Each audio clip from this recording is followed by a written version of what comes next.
All right, we're 2 minutes on the hour. Good morning, good afternoon, and good evening, wherever you're joining us from. My name is Lucio Daza, and I will be your host today. With us today, we have Mahesh Venkataraman, from Managing Director at Accenture. Also, Mike Verinder, our Chief Community Advocate here at Katalon, and Mush Honda, our Chief Quality Architect at Katalon as well. I will be your host, and today we will be talking about redefining software quality assurance and quality engineering in the age of AI. Before we begin with the introduction, I want to run the audience through a couple of housekeeping items. This webinar or fireside chat will be recorded and also will be available before the end of the week on the webinars page for Katalon. So you can go ahead and watch it there on demand in case that in the unlikely event that you cannot make it through the end today, you can always go back there and check this recording and also other webinars that we have available in there for you. In addition to that, if you have any questions, please, I encourage you to use the Q&A button that you will see in the Zoom interface that you're using to watch this webinar. We will try to address your question as soon as possible. And if for any reason we cannot answer that, we can always follow up with you in the email or via the email that you use to register for this presentation. And last but not least, we have a Q&A session at the end, but don't wait until then to ask any questions that you may have. And please continue the conversation on the chat window. You're more than welcome to share your ideas, your opinions. Again, this is a fireside chat, so all your ideas are very most welcome. So today we're going to walk through an overview of the significance of AI in the current technological landscape. What is the impact? What are the reservations? How is it that it's changing everything that we're doing in the tech space and also software testing? What is it that we need to do to embrace new technologies? What is the mindset that testers and engineers alike have to put themselves into to make sure that they adopt all the new technologies and are not afraid of them? And also, we're going to talk about the challenges. This AI is a new technology. We want to hear from the experts today. What are the challenges? Is it as easy as just bringing it in-house and adopt it and get going? Or there is more to that? And last but not least, how is AI going to impact the skill sets that are being required from quality engineers and testers these days? And also what to anticipate. We want to hear a couple of very slight predictions for next year if we have the time to do so. And also we will have the Q&A. With us today, we have Mahesh Venkataraman, Managing Director at Accenture. Mahesh, thank you so much for being here with us today. Also, we have Mush Honda, our Chief Quality Architect, and very happy to have you here. Mush definitely has a different hairdo than the one that we put in there in the picture, so we'll go ahead and update that. But very happy to have you here. And last but not least, we have Mike Verinder, our Chief Community Advocate at Katalon. And also, I put there the information if you guys want to follow them on LinkedIn, respectively. All right, so let's go ahead and now I'm going to pass the mic to you all. And well, the first topic of conversation today, let's go ahead and talk about the significance of AI in the testing industry, if you will. So I am going to go ahead and kill the slides so all of us can actually focus on the conversation, and we'll bring it back up in a couple of minutes. The time is yours. Awesome. I can kick it off since you mentioned my hairdo, Lucio. Let's do it. So yeah, I mean, basically, to start the conversation and as we promised the audience, we want to talk about the significance of AI in this landscape. Like how is everything looking? How is AI? I mean, we're talking about AI. It looks like 6 months ago was 20 years ago, and now so much evolution has happened in the last few months that definitely there has to be an impact on everything that is happening. So yeah, let's go ahead and talk about that for a minute. Absolutely. And I think from my perspective, right, even the one thing that comes to my mind whenever I think of like AI, right, it's always about the rate of transformation, quite honestly, right? Like, so even from the time we were planning this discussion up until today, if you've been keeping up with, nothing more than just ChatGPT as an example, right? We know now that it can go scroll through the internet, scrape through it right now, which previously used to be, oh yeah, it's got a few years behind for like content that it accesses. It's got short visual aspects now also interpreted, so it can read images and get and scrape information out there. The point of that is the pace at which it's moving along, right? Is phenomenally high, right? And it's so high sometimes it almost feels like fatigue of AI, right? Because every newsletter that you go to, every site you go to, people are talking about AI.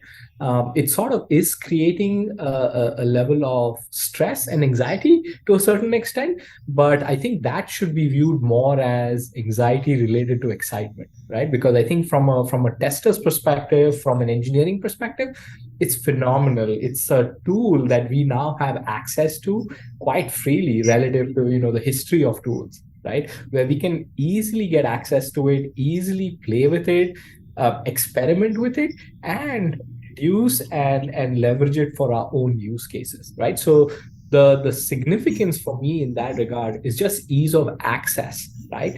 Tied with the evolution that it's making at the speed of that transformation. So that is definitely very exciting for me.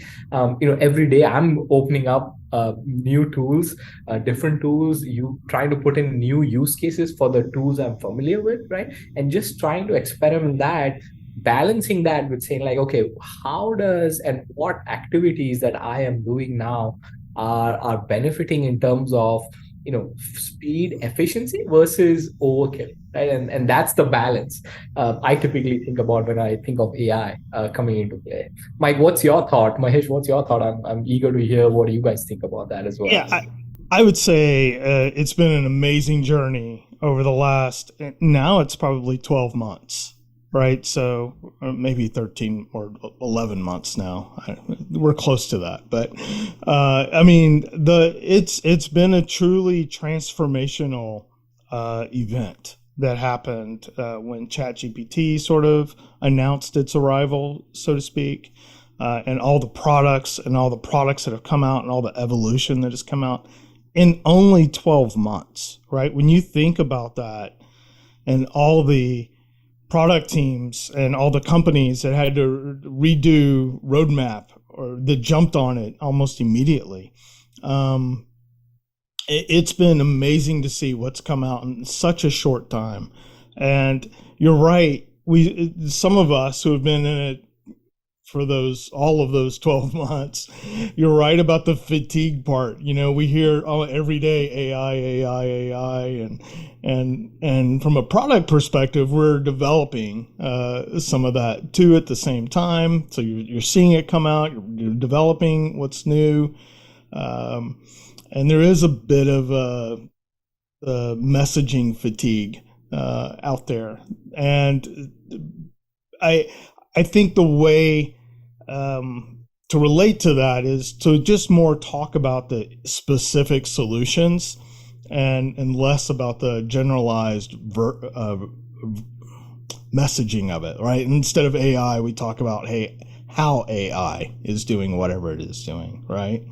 So, and I think that really brings it home to people. A lot of people are like, yeah, I've heard the term AI dozens of times. What does it really mean though, right? Today, And so when you talk about the specifics, they're like, oh, okay, I get that. I understand I can do code reviews now. I understand I can do all these different kinds of solutions and not just related to testing, but all across the board. And anyway, so it's been a really interesting journey. I haven't seen the industry do anything with this kind of impact in, I don't know, since maybe 2000. 2000 is probably the last big jump that I've seen like this. What do you think, Mahesh? Yeah, I think Mush and Mike, it's a pretty good insights you gave. I think if you step back, AI, artificial intelligence, you have broadly two aspects or two use cases. One is we see, especially after the launch of large language models, ChatGPT, GPT-4, you see that enterprises are now it's much easier to infuse their applications, IT applications with AI. Prior to that, AI was all pervade. I mean, it was quite popular, but it was not easy to deploy it because you had to create a model, then you have to train the model, you need a lot of data, then you have to find the use cases, you have to ensure that those use cases are really business aligned and they are useful.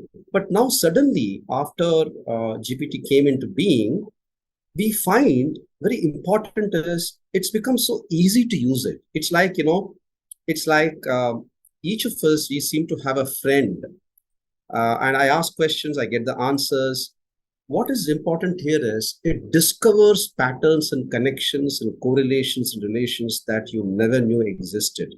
And you wouldn't have been able to discover those patterns and connections and new ideas, not exactly ideas, new ways of expressing, new ways of transforming information in ways that was not easily possible. So two things are going to happen rapidly. One is we're going to have more and more AI infused applications, whether they are consumer applications on the mobile or laptop, or whether they're IT applications, or whether on the website.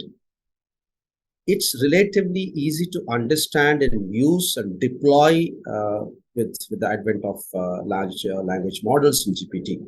Second is usage of AI in the software engineering or software delivery lifecycle is going to catch up very fast. Because now suddenly you have a lot more use cases which are very obvious. A decade ago, we used to have those, technical documentation as to how AI and ML and data science could be used in software engineering. They're very difficult to understand. Deep learning, your regression and, supervised learning, unsupervised learning, too much of technology jargons, and it is difficult to understand and deploy for even a software engineer. But suddenly now you see the use cases like automation, converting requirements and user stories to test scenarios and even test scripts. So we will see more and more AI infused applications, and we will talk more about the implication of what that is going to be on quality engineers, on testers. Second is you see more and more AI going to be deployed and used to advantage in software engineering, which includes testing, by the way. So it's not that, it's going to be only testers. It's going to be the entire software engineering. And why do I mention it? As testers, as professional testers who take pride in what we do, we have to understand the larger context of how AI is going to be deployed in the entire life cycle. So we'll talk more about it. This is my quick introduction to how I see the whole thing evolving and unfolding. Yeah, I mean, I saw a Gartner report that came out recently that said over 45% of executives were in piloting mode right now with AI. And I think that's again, we're talking in a 12-month period that a lot of this has happened. So I think that's a pretty significant metric to realize about what the adoption is going to be like, and how quickly it's evolving. Yeah. I think the other aspect, right, Mahesh, picking up on something you mentioned, right, is from a software delivery engineering perspective, right? I think as testers, I always hold the opinion that we're sort of like the glue in the team from the get-go, right? AI or not, right? We are the ones primarily looking at requirements, interpreting that to saying, hey, how is that actually going to be formulated as use case, and then also validating and verifying it, and then using tools, right? So on the AI angle, you're absolutely right. The two dimensions of it is, hey, everybody's talking about intelligent systems, right? Quote unquote, obviously. So of course, we have to understand how is that intelligent system operating, setting up, behaving. So we have to understand the mechanics of that. And then the second question, which I know all of us got asked ever since LLMs came on the scene, was, oh, look, developers are using it. Quality engineers, how are you applying this in your day-to-day, right? So those are the two types of questions we always get asked. The how would you validate it, and then how would you use it, right? So I think those two things definitely amplify what we are continuing to do, right? And I sort of also feel the other significant aspect to AI is, as a craftsman of testing, right?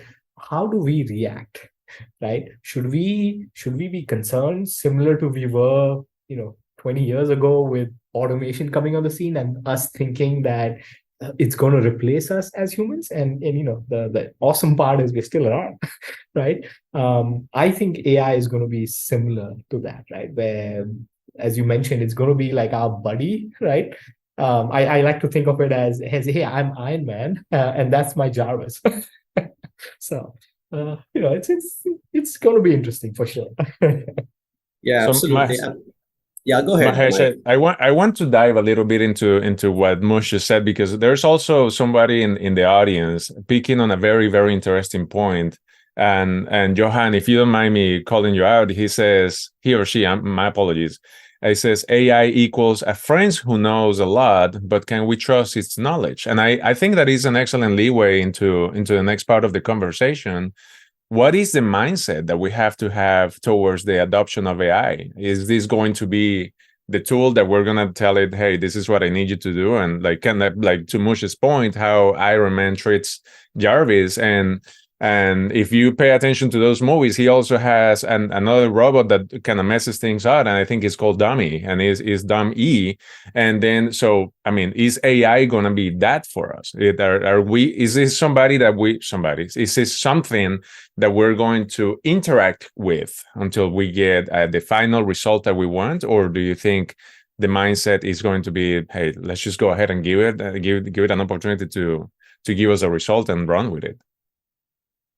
Yeah.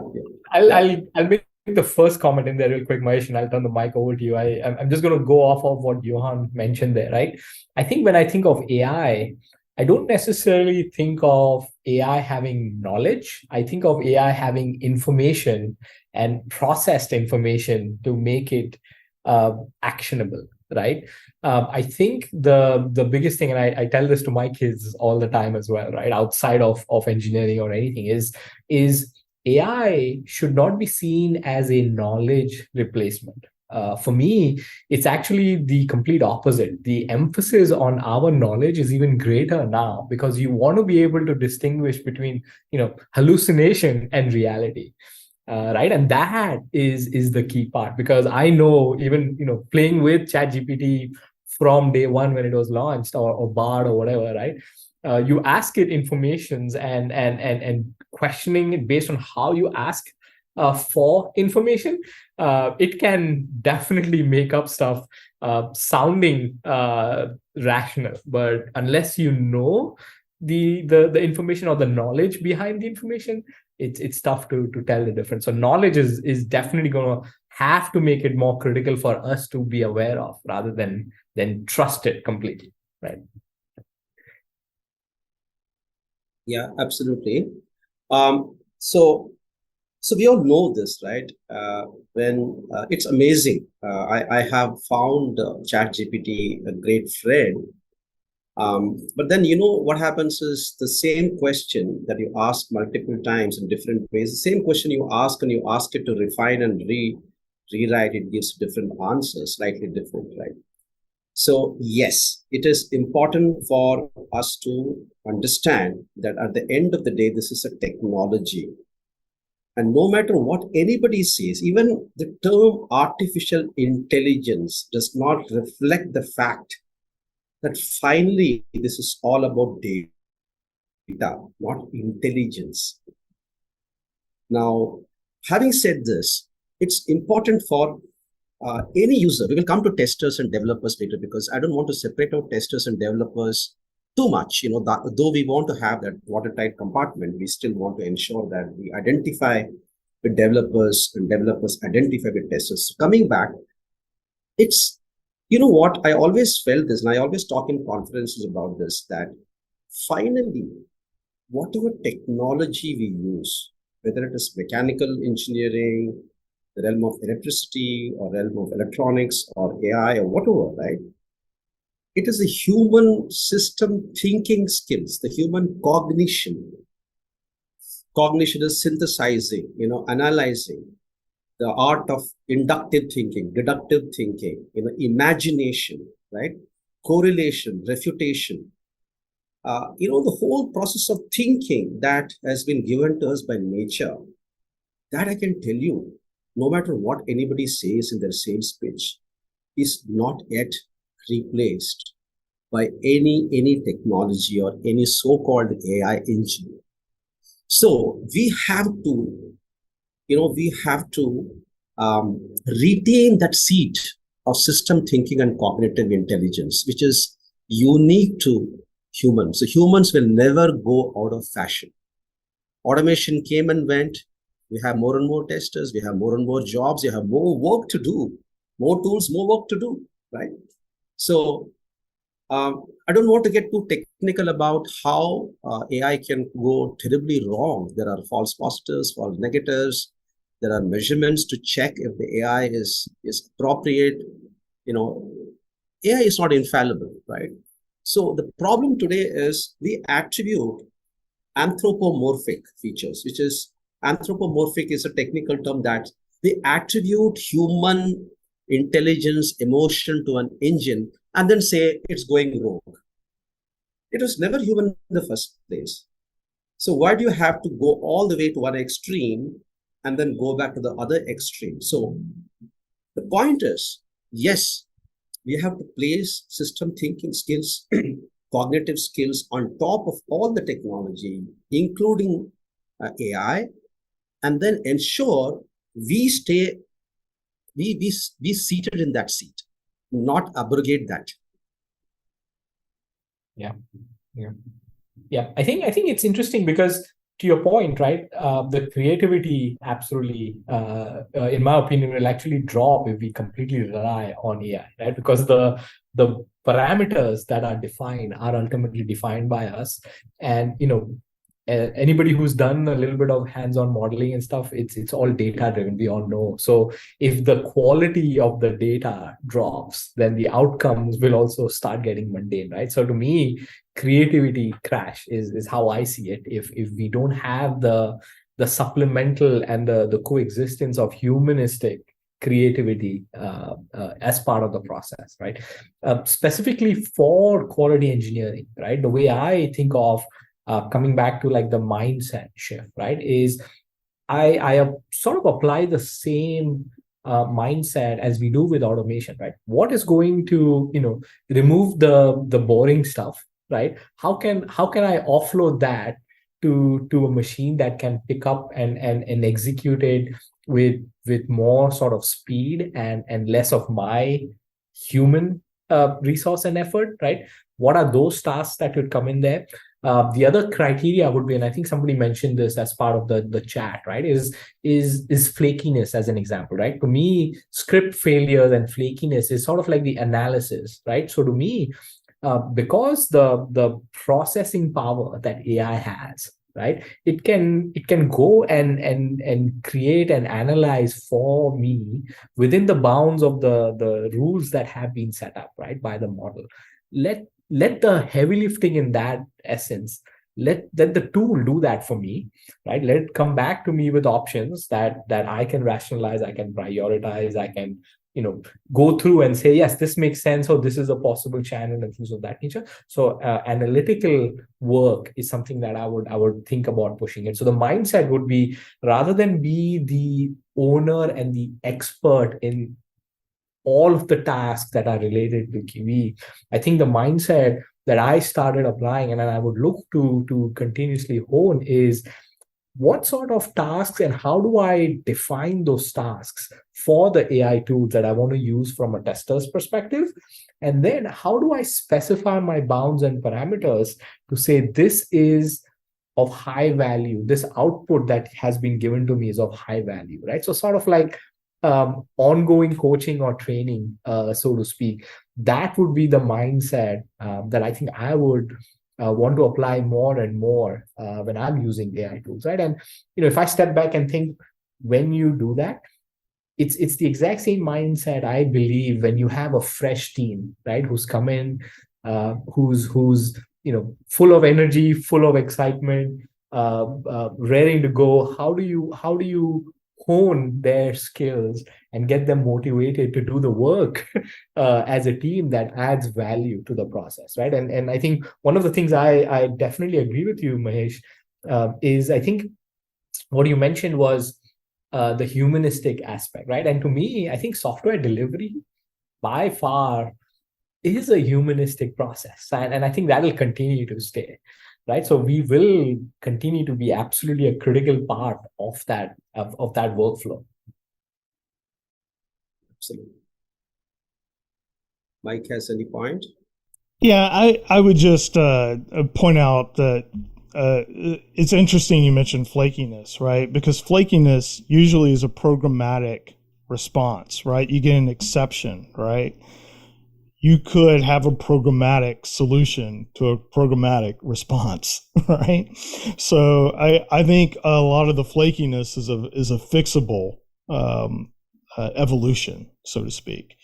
It's interesting. I'll give you another example on or interesting point, I guess, on the human aspect to it. I was writing something, and this is writing, not testing, but I was writing a note through Chat GPT the other day, and I was defining an article to it. And you mentioned the human aspect, so I'm mentioning this. When I was writing my article, I was saying, I want this type of message, right? Give me this type of message, and use it with a lyrical style of James Taylor as you write the messaging, right? And so it was really cool in the Chat GPT response. I would get a lot of relations to South Carolina and an old country feel and all the things that James Taylor always talks about in his songs, right? So you could actually input aspects of human relations, I guess, into programmatic responses as well. So I just thought that was interesting because when I was writing an article the other day, and I was like, let me Chat GPT this and see if it can come up with something a little bit more with the intent of what I was looking for. But I had to know to ask Chat GPT that and tell Chat GPT that. So anyway. So that is an interesting point, and Moshe and I were having a similar discussion. And for those in the audience, we actually have an article coming out on that. And Moshe know where I'm coming from, prompt engineering, which is another. I think is part of the answer that we were looking towards the conversation about. Is AI something that is going to go ahead and do everything for us? And recently, I was having a conversation with one of my coworkers, and he brought up a very interesting point. And then again, Mahesh, you have been in the industry for 35 years. Mush, you're around the same ballpark, and Mike, I don't even know how long you have, but and to all of you in the audience, as well, my respect to all the testers.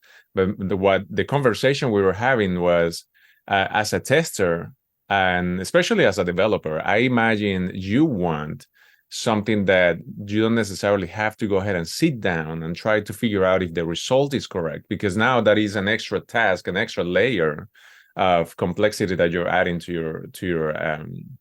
your responsibilities. So, I mean, what is your opinion on this? Is this something that you would see a value as a tester, as a developer? Is the mindset okay or is the mindset to say, okay, yeah, I'm going to sit down and refine and fine tune all the results? Or do we want to wait until this thing is trained well enough to give us the results black box result? Hey, this is the parameters. You give me 100% accuracy and let's move on. I would say there are definitely valuable aspects. Katalon itself has come up with some great tools for testers to be able to use, and every one of those is a hugely valuable asset to a tester. But I would always evaluate and look at what is offered on the market and how it relates that to my environment and my business, and make sure that I integrate both of those, right, before I can tell you it's true ROI. Let me put it that way, or a productivity increase, right? So those are just some of my thoughts. Yeah. My take on it is, I want the training to be so seamless as I interact naturally, right? So as a tester, I'm sort of intuitively looking at challenging things anyway, right? That's what I would say all testers are doing, right? It's like, That's hey, what we do, right? exactly, right? So for me, the key value would be, hey, I don't want to babysit for sure, right? As Lucio mentioned, but any feedback that I'm giving, any coaching that I'm giving should be a critical factor into helping the model understand, well, this is what is important to the work that I am doing. And as you mentioned, Mike, some of the tools that are and features that are being built at Katalon, right, sort of have that leveraged in, right? Like our true test capability, our studio assist capabilities, things of that nature, take that into consideration. And I think that's the value add, where it should not be disrupting my work or distracting me from the 1,001 things I have to do anyway, right? Do I need to go learn this new technology while my core responsibility is, hey, how can I help my team deliver the product that we are bringing to market, right? I don't want to be distracted from that. So any of the tooling that comes in should be more sort of in line with saying, hey, I'm just here to help. How can I help? Here's some suggestions I have for you, right? And based on that seamless interaction, be effective enough to learn as quickly. And to me, that would be the real value of any tool that claims to have AI. Yep. Yeah. So there are three for AI, especially with the recent popularity rising of GPT. I see there are three broad scenarios of use cases. One is obviously, we all know, automation, right? I think many of us have experimented with this. It does amazing job of converting English requirements or stories into test scripts. Now, the caution here is, if your AI engine is generating 10,000 lines of code, or even 2,000 lines of code, who is going to validate it? Who's going to keep it maintained? Who's going to service it, right? And that's a key question that nobody seems to be answering. It's like saying, I generate all this, and it's all up to you to go and maintain it. And if something goes wrong, I don't know what to do, right? So that's something that we all have to be very careful that, and there are no answers to that, whether it is test scripting or developer, code, right? Second is extraction, right? It converts, very easily from one form of information to another. For example, extracts the test data requirements and even creates, we've even experimented with this, creates test data. If you give the schema and you give, you give the requirements, whether it is product specific, package specific, or generic, say e-commerce or SAP or Salesforce, it's able to, with a reasonable amount of accuracy, provide you with test data, synthetic test data, right? So extraction, I call it extraction and transformation. I don't know what better word to use. For one form of information to another form of information, right? And third is optimization. Now, why do I say optimization? Testing is all about, of course, testing. It's also about decisioning, right? Continuous optimization, what to test, how much to test. So AI can help us understand, are we over-engineering our testing? Are we under-engineering it? Are there duplicates? Are there associated test cases which need to be combined? And decisioning, another way of optimization is you have, say, 1,500 bug reports. How do we how do we identify similarities, similar root causes. So there are so many use cases that if you start to think about, you get lots of inspiration, because that's exactly what I do as a tester. I automate, I optimize, I extract and transform information. So if I use GPT or AI or whatever you want to call that as a friend or as a co-pilot, I get greatly benefited. But the question that we have to answer as a community is, if it is generating a lot of huge size artifacts, whether, test cases or test scripts or test data, who is going to validate it? Who's going to keep it maintained? Who's going to, service what we call the technical debt, so to say, in the realm of testing? These are the questions. These are the opportunities, tremendous opportunities. But every opportunity has to be, traversed with a great deal of caution. Yeah, that's great insight on maintenance. That's an excellent observation, Mahesh. Yeah, I know. Even to your earlier point, Mahesh, about retraining, right? I think that's a core fundamental even now, right? From a data science perspective as well, all models, as they are used, they have to be re-baselined, right? Because there's a certain threshold, deviation thresholds, right? That says, hey, what is acceptable response ranges, right? And once that goes, the retraining is sort of continuous. My perspective on that would be, hey, that is the responsibility of the tool. It should not be the responsibility of the user, right?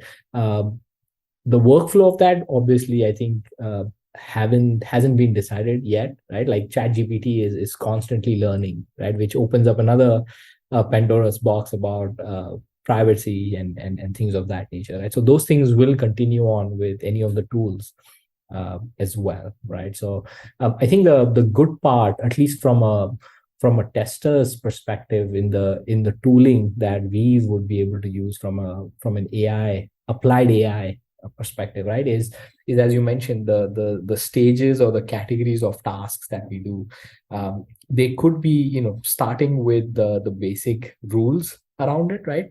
Just applying the power of speed and efficiency is what I would say would be the get-go quick wins, right? So when I'm thinking about leveraging, hey, where do I start applying it in the role and responsibility of a tester? Start with the very basic, right? Hey, go do a quick analysis of saying how many failures exist. Give me analysis of, do you see a pattern in that, right? So those definitions are fairly easier in the context of AI to go conduct for us. So starting with those, synthetic data generation, right? The rules we apply as testers to create that data, it's the same set of rules that models will get fed. Things of that nature. So from my perspective, I start with that. And what that does typically is it helps build confidence, right? It's always about, especially for people like us who have seen the transformation, right? We are more cautious, right? And I come back to this, to saying, like, with kids, right? Today, I'm always skeptical about privacy on my phones and things of that nature. You talk to kids today, they don't care because they trust it as much. And I think that's the other sort of transitionary aspect we will see as newer, younger generations come into the realm of software engineering or quality engineering. There's this interesting thing about flakiness and brittleness of tests. This is the age-old problem, right? And if you depending on whom you ask, the flakiness could be multiple reasons. It could be because the system is inconsistent, not designed well. It could be because the test script is not portable across environment, and it could be because of design issues, timing issues, race conditions. And interestingly, as cloud picks up, and as two things going to happen. One is, of course, cloud is going to pick up, and cloud is a distributed system, and we all know that, as architects, distributed systems are notorious for unpredictable failures. You will never know where is the next failure lurking around the corner? And those failures are never deterministic. They are not functional failures. They are non-functional, which is interface issues to do with timing, throughput, latency. Yeah. And second is more. Yeah. Go ahead. Right. Go ahead, Mush. No, go ahead. Yeah. Second is more and more AI infusion. AI is going to infuse more and more, of course, functionality, but more and more uncertainty because the behavior is going to be indeterministic. The combine the distributed system adoption along with infusion of AI into application, you're going to have a world of VUCA, right? Volatility, uncertainty, complexity, and ambiguity. And testers will be required to do testing. Not only testing, validate and certify the system is go live worthy under extremely high conditions of what we call the VUCA conditions, right? We don't know how the system is going to behave. The old methodology of test cases, which is determinist, you assume determinism, right? That's not going to work anymore. And I think the best brains in this call, if we apply how we can use AI itself to mitigate the effects of AI, that's going to be a great differentiator for everybody. Yeah. That's an excellent point. What do you think, Mike? Apologies. If I understood Mahesh correctly, you said we would need to use AI to pretty much keep track of what AI is doing, right? So it is almost like an infinite loop right there. Yeah, I think for me, while that will exist, it'll be an evolution as we move along, to be honest, right? Because to me, it's the same thing as, hey, using code to test code, right? To a certain extent. Are we ever going to go to a state of 100% accuracy? I doubt it. I don't think that'll ever be achieved. Something else that I was thinking about also, right, as Mahesh was mentioning about flakiness, right? Flakiness of failures due to unknowns, right? I think that those are just part of what makes the process interesting, software delivery interesting, right? Would I call it flakiness? I don't know. I think there's probably two ways to look at it, right? One is, sure, it can be flakiness because your scripts work, but could it be, well, it's an environmental item that we don't are aware of or know of yet, right?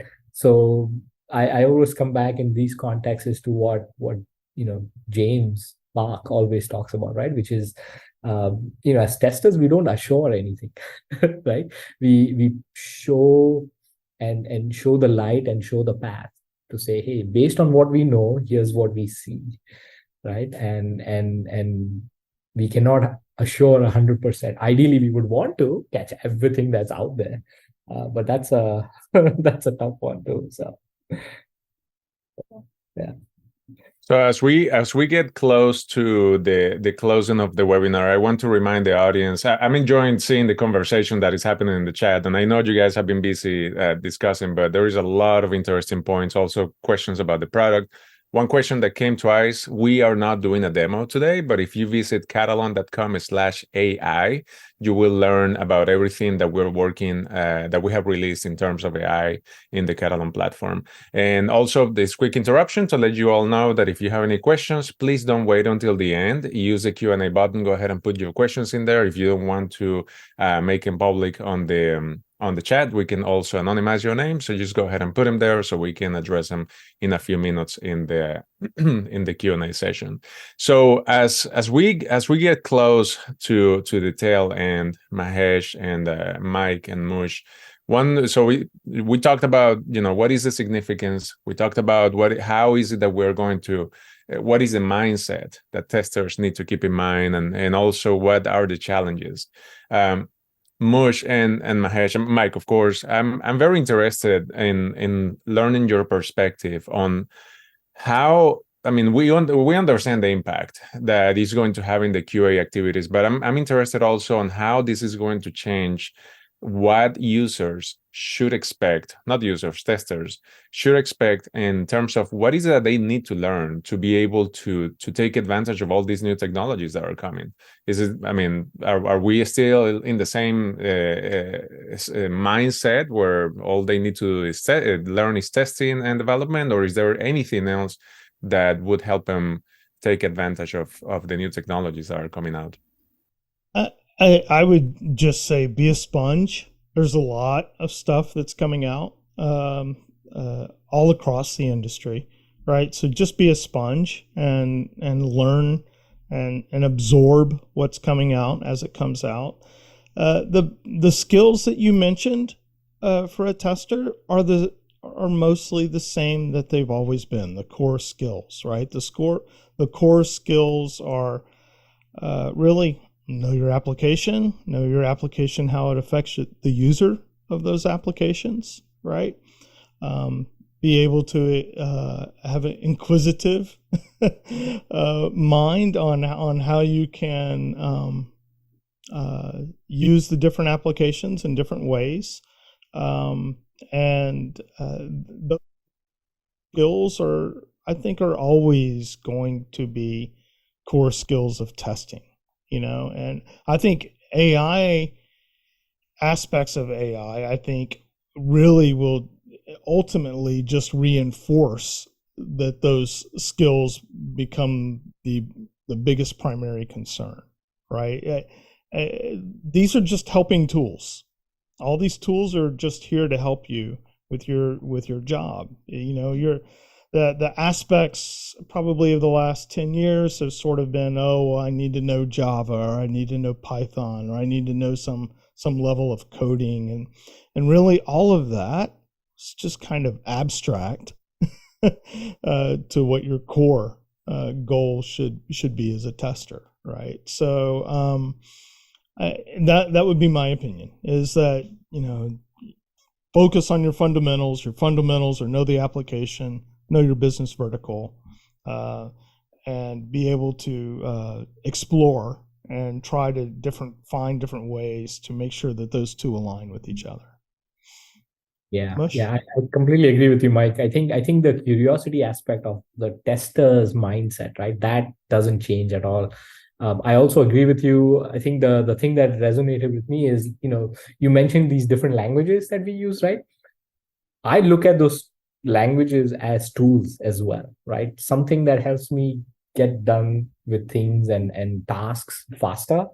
I write code for it, right? So I think AI is in the same bucket for me, to be honest, right? It's just another tool, right? Just like I have learned to trust programming languages and the code written over time. I think a similar transition will happen with AI-based tools, right? I think the one aspect I would add to the aspect responsibilities or on knowledge front, so to speak, is I think the underlying ways of using these AI tools, right? So, like, to me, prompt engineering is a way of getting more accurate responses if I'm, say, using ChatGPT, right? So being able to be curious enough to learn how do I get the realm of prompt engineering done in a way that it helps me be more efficient at my tasks. I think that aspect, that sort of learning is going to be key. Is it any different than what we did 10, 15 years ago? I don't think that changed. Yeah, and I mean, sorry to add to that. I'm hoping that AI will give you the opportunity to see your application more holistically, right? So not just from a UI perspective or something like that, but you're asking different questions about your applications, right? How can I better reflect what the user experience is like, whether that be load, whether that be data, whatever that be, whatever that is. So, and I'm hoping that AI will be able to ultimately reflect to make the tester better as a whole, because they will have the empowerment to be able to see their application more holistically. as well. Yeah. All right, Mahesh. Yeah, I think, just like it's new technology, there are two things. One is to continuously define use cases, define the problems, define the tasks that we need to accomplish, right? And improve. How do I quickly generate test data? How do I create synthetic data? How do I optimize my testing? How do I provide insights to my customers? Quality intelligence, not just pass fail the code. So constantly reflecting on, as a tester, I have to constantly reflect on my work, my contributions, how am I contributing, what new tasks can I ideate, and then map that with technology capabilities. So there are two things. One is to understand the tool and make the best use of the tool. How do I make best use of Katalon tool or Katalon tool's capabilities is one. Second is, what do I need to do to improve my job? Not just productivity, not doing it fast. Doing it right is important as much as doing it fast. What do I need to do? What use cases I need, and discover, go and search, and then say, hey, I have this tool. I can use a combination of Katalon and this complementary tool. That is going to keep testers refreshed, alive, and continued to be employed. Yeah, it's funny you mentioned that, Mahesh. I know there's been a great debate about, hey, will AI replace testers, right? And I keep telling my team, at least, right? It's not AI that will replace testers. Testers who know AI will replace testers. That is a question. I think we have addressed that multiple times, and it's interesting. Johan in the chat is asking the same question. Is AI going to replace us? And I don't think we're talking only about testers here. I think software developers, writers, editors, anything. Is this going to be a replacement for all? And my opinion, then again, as a marketing person, is this is going to be a fantastic tool to use. I don't think there is going to be a replacement. Mush, I know you have a fantastic point on the topic of human nature is needed for this job, right? I mean, and that is, I think, one of the things that AI will never replace. Do you mind sharing that with us in the next few minutes? Yeah, I just look at AI as a tool, right? And I think the more and more you use any of the tools, it becomes very obvious that the human is going to be a core part of that process, right? And I think I started off our conversation today with the fact that the role that testers play in a team is that of a glue, right? So you can replace the other members and or tools, right? But I think the essence of our role is still going to be that glue for the software delivery process, right? That is not changing. I do want to add, I am enjoying the banter that Johan is putting in. I have actually written code that would use Slack to go do an what if situation to my developers just to get in the head. But I think that can be done now, Johan. So definitely try it out. But yeah, that's my view on, like, the role that we would play as humans, as testers, is be the glue in the team. Excellent. So we have 5 minutes to go, and I don't see any questions coming in the Q&A, but there is something I want to hear while we come to the conclusion. The first thing is that I'm going to share with you guys the resources that we have available. Hopefully you're seeing my second screen. Yeah, you are. So please visit Katalon AI to see anything that we're working on AI related. Subscribe to our newsletter. In addition to that, if you want to go ahead and play with Katalon, I imagine most of you already have, go to the downloads page and find the latest version in there. And also we have a couple of upcoming webinars on similar topics. We're going to talk about with other customers and partners about use cases and how we can use AI in Katalon. Now, before we conclude, the question that I have for the three of you is, can you give me your 30 seconds or 60-second predictions on what do you think is going to happen with AI and testing in the next 6 to 12 months? Mosh, go ahead. I think change is coming to my mind, right? It's like, man, it's a pace, right? But if you ask me what's happening to testing and testers, I think there's going to be a lot more tools and the use of AI being thrown about. I would let people know, hey, go do your learning, play with the tool, don't be afraid of it. Try to pick up the difference between the hype and the reality, right? And don't sign on a product that just says AI for the heck of it. Go play with it. Make sure it applies to the value that it's adding for the work that you're doing.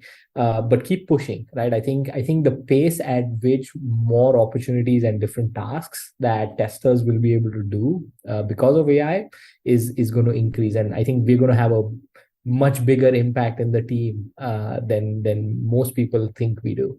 So I think that's a big positive. Great. Thank you. Mahesh, what do you think? I think we're going to see more and more capabilities coming into GPT. But then, one question that, as I already said, is who's going to maintain all those artifacts that Gen AI generates? And second is who's going to pay for it eventually? Now, I think everything is kind of subsidized to the background. Somebody is already invested. I think we cannot really give answers to these questions because it's difficult. But then one thing is clear: AI is not going to give something quite new, though it's called generative.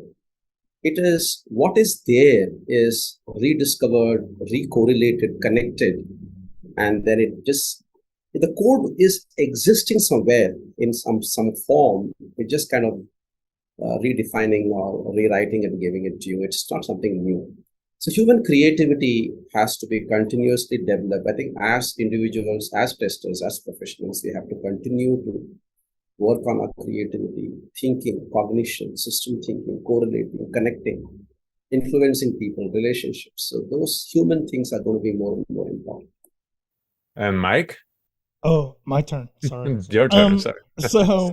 Well, I would just start with this. So we've seen unprecedented, I can't even say the word, growth in the last 12 months.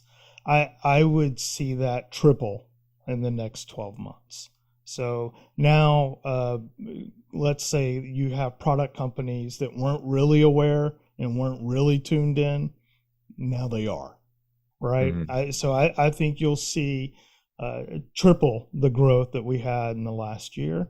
I think you'll see adoption. That Gardner poll was very eye-opening, right? So with 45% executives already looking and already trying things out. So I think you'll see adoption go through the roof. I think the only thing really sort of holding us back, quite frankly, is our financial environment right now. And interest rates and the cost of money, because the cost of money is a bit pricier. That means less people will have to invest in new technologies and new startups and things like that. But this is the one thing that everybody wants to invest in, right? When they are investing. So I still believe it'll triple in growth. It would be even better if that financial environment was even better, right? Yeah. So I could imagine just absolutely amazing solutions coming out over the next 12 months. Just reimagining, rethinking all the things that we can do within the SDLC itself, and within the IT departments, answering what the business, what they can do for their businesses. So it's an interesting time to be here, and I'm looking forward to it, man. Excellent. Well, we are on top of the hour and we value your time, so we're going to let everyone go back to their day. Thank you so much, Mahesh, for being here with us today and your time. And Mush and Mike, thank you so much for your input as well. To our audience, thank you for your time and thank you for being here. Please stay tuned for more material coming out, more webinars, and definitely product releases that we have coming up. There are some exciting news, so stay tuned for more. Everyone have a good day. Stay safe, stay healthy, and we will talk to you soon. Bye-bye. Thanks, guys. Bye-bye.